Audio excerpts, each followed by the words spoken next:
नमस्कार. प्रतीक्षा सचिन या यूट्यूब चॅनलवरती तुमच्या सर्वांचं मी मनापासून स्वागत करते. तर आपले विचारच आपले जीवन घडवत असतात हे बऱ्याच वेळा आपण ऐकलेलं आहे आणि हे बरोबर सुद्धा आहे. म्हणजे ज्या प्रकारचा आपण विचार करतो त्याच प्रकारे आपण आपलं जीवन घडवत असतो.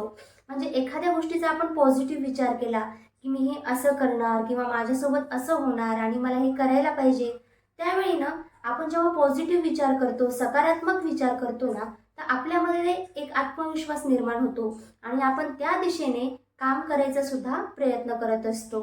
त्यामुळे आपण जसा विचार करतो तसंच आपले जीवन घडत असतं. परंतु नुसता विचार करून काय कामाचं? म्हणजे विचारांसोबत आपली मेहनत सुद्धा तेवढीच महत्त्वाची असते.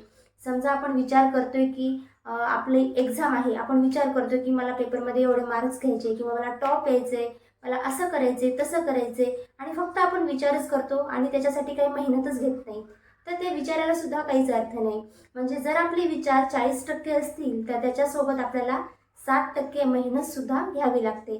म्हणजे विचार आणि मेहनत या दोघांचं जर आपण हे केलं ना, तर तेव्हा आपण सक्सेस होत असतो. म्हणजे त्याच प्रकारे आपलं जीवन घडत असतं. आणि एखाद्या गोष्टीचा जर आपण निगेटिव्ह विचार करत असेल की माझ्यासोबत असं होणार का, किंवा मला हे मिळणार का, किंवा मी हे करू शकेल का, माझ्याने नाही होणार, जर आपण असं निगेटिव्ह विचार करत असतील ना, तर मग ते काम सुद्धा करण्यामध्ये आपलं मन लागत नाही किंवा ते काम सुद्धा आपल्याला करावं वाटत नाही आणि असा आपल्याला आत्मविश्वास असतो की आपण काहीही केलं तर आपल्याच्याने हे होणार नाही. त्यामुळं जसं आपण विचार करतील ना, तसंच आपण त्यावर मेहनत करायला पाहिजे आणि जे काही आपल्याला करायचंय ते आपण मिळवायला पाहिजे. तर याचंच उदाहरण जाणून घेण्यासाठी बघा, एक शेठ जे असतात, म्हणजे त्यांच्याकडे एवढा सारा पैसा असतो, खूप पैसा असतो, श्रीमंत असतात आणि ते नेहमी आनंदी राहायचे. एक दिवस त्यांचे एक रिलेटिव्ह त्यांच्याकडे येतात आणि त्यांना म्हणतात की आमच्या गावामध्ये सुद्धा तुमच्यासारखा एक शेठजी होता, त्याच्याकडे सुद्धा असेच पैसे होते, ते सुद्धा असाच आनंदी राहायचा, असं म्हणतो. त्यावेळी ते शेठजी म्हणतात, होता म्हणजे? मग तो रिलेटिव्ह म्हणतो, नाही, तो होता म्हणजे आता नाही आहे. मग ते शेठजी विचारतात की त्याला काय झालं?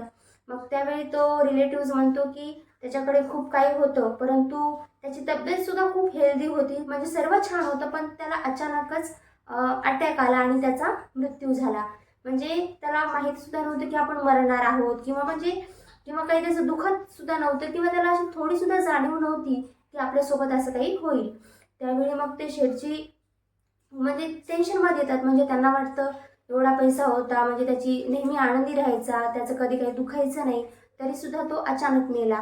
मग तेव्हापासून ना तो शेठजी सुद्धा त्या टेन्शनमध्ये राहायचा की आपल्यासोबत सुद्धा असंच होऊ शकतं.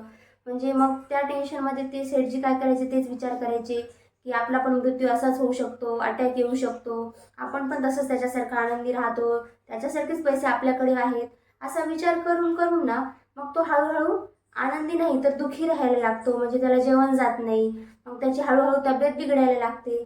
मग त्यावेळी ते काय करतात, एका गुरुकडे जातात आणि त्याला म्हणतात की मी पहिले खूप छान होतो, हसून राहायचो, पण माझ्या रिलेटिव्हजनं मला जेव्हापासून हे सांगितलं ना, तेव्हापासून मला टेन्शन यायला लागलं की हे माझ्यासोबत सुद्धा होणार. मग त्यावेळी ते गुरु त्याला एक मंत्र देतात. म्हणतात, मी तुला एक मंत्र देतो, ते मंत्र तू जप करायचा आणि 7 दिवसानंतर माझ्याकडे ये आणि त्या मंत्रानुसारच वागायचं. मग ते शेठजी म्हणतात, ठीक आहे. ते गुरु त्याला एक मंत्र देतात की जोपर्यंत मी मरत नाही तोपर्यंत मी आनंदाने जगेल, जोपर्यंत मी मरत नाही तोपर्यंत मी खूप आनंदाने जगेल, हे मंत्र म्हणायचा म्हणतात आणि त्या मंत्रानुसारच राहायचं. मग ते शेठजी अगदी तसंच करतात. मग हळूहळू त्यांच्या तब्येतीमध्ये सुधारणा होती, ते हॅपी राहायला लागतात आणि पहिल्यासारखेच तंदुरुस्त होतात, आनंदी राहतात. म्हणजे या गोष्टीवरून एवढाच बोध येतो की आपण जसा विचार करतो तसंच आपण घडत जातो. जर आपण वाईट विचार करायला लागलो तर आपण सुद्धा वाईटच वागायला लागतील. जर आपण चांगला विचार करायला लागतील तर त्यानुसार आपण चांगले राहायला लागतील. त्यामुळं आपले विचार हे नेहमी चांगले पाहिजे, पॉझिटिव्ह पाहिजे आणि स्वतःसाठी म्हणजे स्वतःला आनंद देणारे पाहिजे. तर आजचा व्हिडिओ कसा वाटला कमेंट करून नक्की सांगा. माझ्या चॅनलवरती नवीन असाल तर कृपया माझ्या चॅनलला सबस्क्राईब करा. धन्यवाद.